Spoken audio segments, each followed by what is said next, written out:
Alright, Shalom. First and foremost, we have to start off by giving all praises, honor, and glory to Yahweh, Bahashem, Yahushai, Bahashem, Hakodash.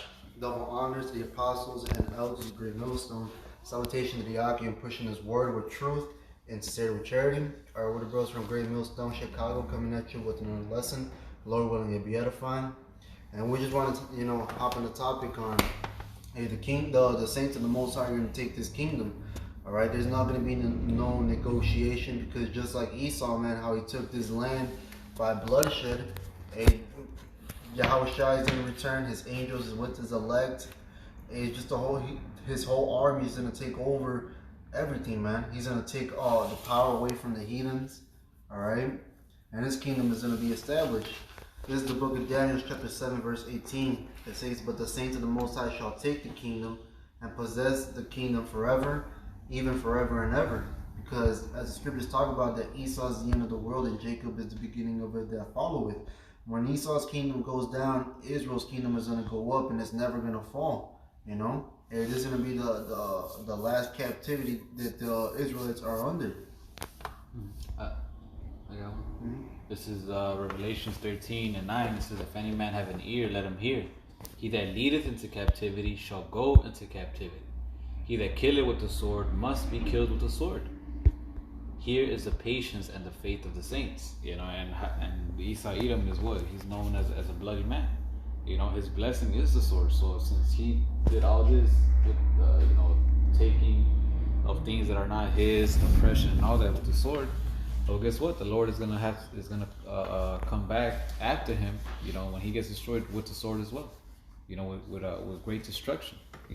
He was over here, taking and what was not his and all that. It was now us, through the Spirit and power of Yahweh Shai, and Lord willing, we're those men, and we're gonna take everything that belongs back to us, man, by force. Now we're not gonna ask. We're not gonna try to set no deals. No, it's gonna be, can't give me back my shit, Kind of fight. Scripture. Oh, go ahead. This is Psalms 149:6. It says, "Let the high praises of the Most High be in their mouths, and a two-edged sword in their hand, to execute vengeance upon the heathen and punishments upon the people, to bind their kings with chains and their nobles with fetters of iron." So like the brother was bringing out, man, the saints are going to take the kingdom. And when the Lord comes back, the Lord's going to come to execute that vengeance, man. And we're going to bind their kings with chains and fetters of iron.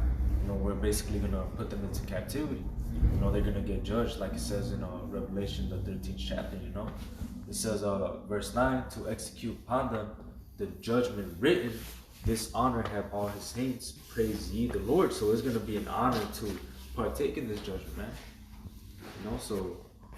Right, this is Jeremiah 30, verse 16. "Therefore all they that devour thee shall be devoured, and all thine adversaries, every one of them, shall go into captivity.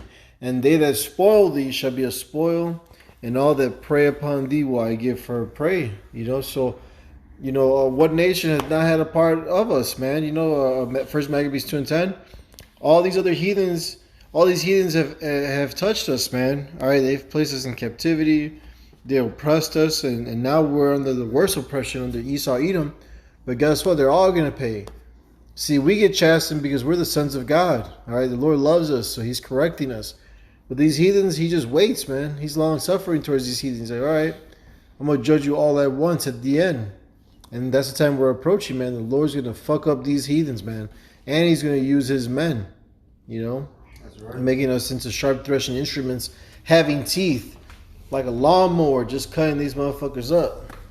That's right. This is the book of Psalms 137:7. It says, "Remember, O Lord, the children of Edom, and the day of Jerusalem, who said, raise it, even to the foundation thereof." Because as it says in the book of Ezekiel 35:5, that Esau has a perpetual hatred towards the children of Israel.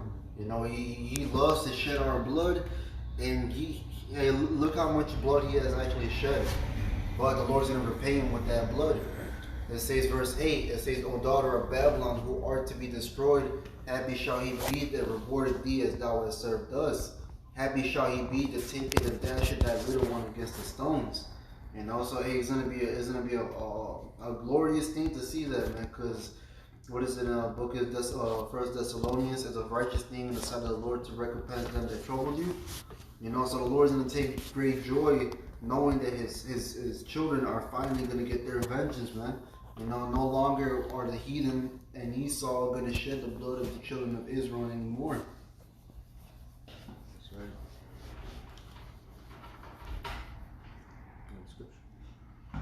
Yeah, this is Isaiah 33, and I'm starting at 1. It says, "Woe to thee that spoilest, and thou wast not spoiled, and dealest treacherously, and they dealt not treacherously with thee. When thou shalt cease to spoil, thou shalt be spoiled, and when thou shalt make an end to deal treacherously, they shall deal treacherously with thee." And that's going to be us against Esau, you know, because, well, I believe, you read it, where it says, in the day where your brother became a stranger. You know, in other words, Esau Edom afflicted us while we were getting afflicted by other nations. They were glad that it was happening to us. So since he did all this and fucked us up when we weren't really doing anything to him, then hey, now is once he stopped, which is when the Lord comes back, hey, now it's gonna be our turn. You know, and we're gonna deal treacherously with him. We're gonna be the ones spoiling him. You know? In the movies, they have all these agreements, like, oh, I know I just did this bad thing to you, but just spare me, and like, nah, it's not gonna be anything like that, man. It's gonna be just straight destruction, and whatever was ours, we're taking it back. That's right. I got you. So 2 Thessalonians 1:6, seeing it as a righteous thing with the Most High to recompense tribulation to them that trouble you. So those that troubled us, they're gonna get repaid for the things that they've done, and on top of that, it's gonna be double of what they did to us. And it's a righteous thing for the Most High to do this. This is actually in the law. When you go into Deuteronomy 19, it says, let me just get it. There's Deuteronomy 19, and it says, then shall you do unto him as he has thought to have done unto his brother, so shalt thou put the evil away from among you. So the Lord is going to basically do what you thought to do unto your brother, man. You know, and the Lord is basically, how they thought to basically take the name of Israel from remembrance, put us out as a nation. The Lord is basically going to destroy Esau Edom. They're going to perish, you know. I got one.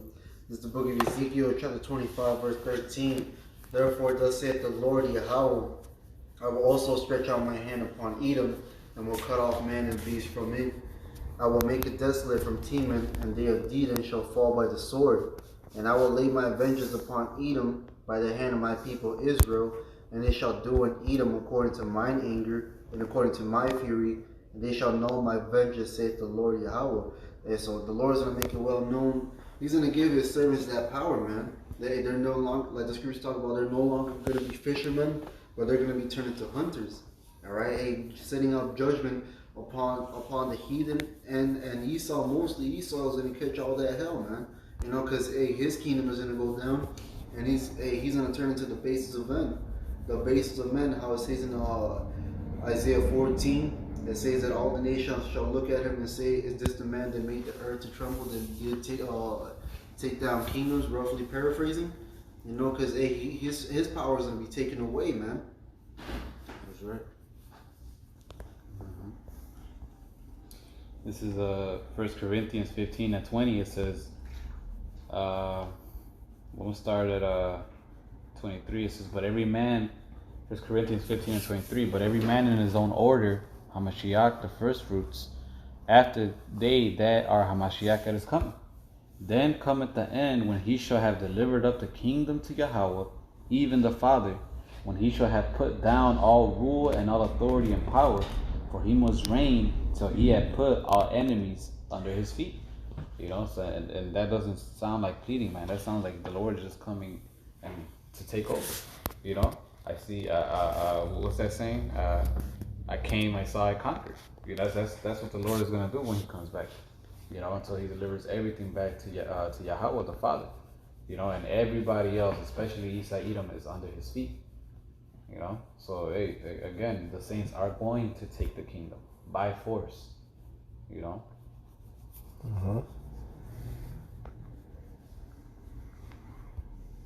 And with that, we hope this lesson was edifying and exhorting. Again, we want to give all praises, honor, and glory to Yahweh, Bahashem, Yahweh Shai, Bahashem, Chakadash. Double honors to the apostles and others of Great Millstone who rule well and who tell us this truth, and salutations to all the Akim pushing this word in truth and in sincerity with charity. Shalom. Shalom. Baba Ball. Baba Ball.